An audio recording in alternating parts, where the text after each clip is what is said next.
पढ़ाई पढ़ रहा हूं, नाम जप कर रहा हूं, तुम्हारी गरज हो तो पास कर देना, तुम्हारी गरज हो तो पास कर देना। नहीं, जहां रखोगे जैसे रहोगे वैसे रहूंगा, आपको पुकारता रहूंगा, आपका स्मरण करता रहूंगा, माया पर विजय प्राप्त हो जाएगी।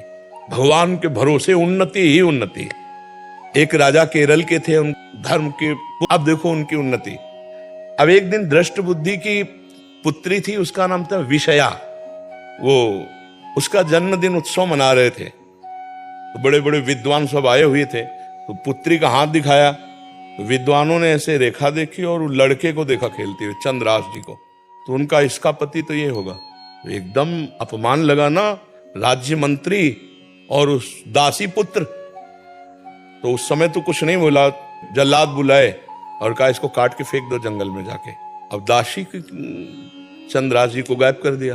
अब चंद्रराज जी को जंगल में ले गए। अब उनको देवर्षि नारद जी ने जब यहां दासी पुत्र बनकर के रह रहे थे तो एक अंगुली काट ली और कहा राजा को दिखाऊंगा जाके कि तुम्हारा वध कर दिया, पर तुम यहां से भाग जाओ।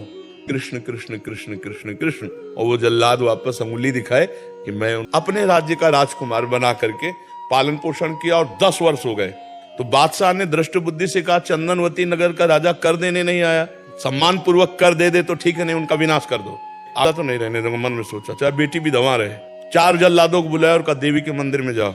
और उसे कहा बेटा अब तो दामाद हो गए हो तुम, पहला पूजन हमारे यहाँ देवी का होता है, अकेले जाया जाता है। उनको भय तो था नहीं, भगवान के तो भक्त थे।